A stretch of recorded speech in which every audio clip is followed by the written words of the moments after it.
Le rapport général de l'évaluation des politiques publiques sur la période 2012-2013 est axé sur deux principaux points, à savoir les réalisations et les défis. Tout comme le premier, ce deuxième rapport est rendu public afin de répondre à la logique de reddition des comptes prônée par le gouvernement.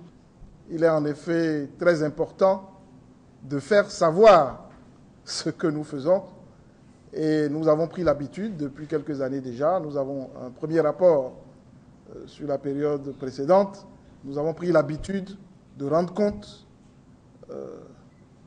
dans un esprit de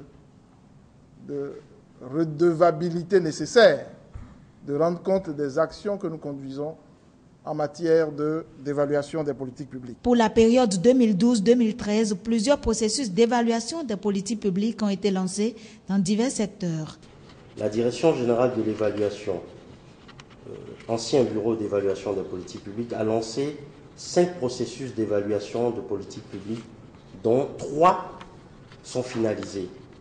Les 3 évaluations finalisées au cours de la période sous revue concernent donc la mise en œuvre de la politique nationale de décentralisation et de déconcentration, CONADEC, la politique de gestion des ressources en eau au Bénin et l'application du répertoire des hauts emplois techniques.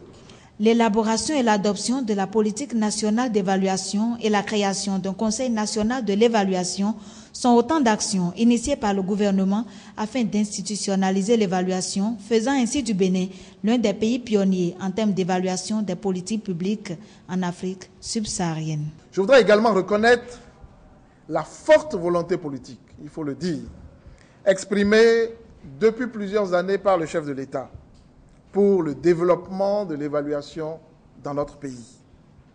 Sans ce leadership efficace, je peux dire que la pratique de l'évaluation, la culture évaluative serait restée un vœu pieux dans notre pays.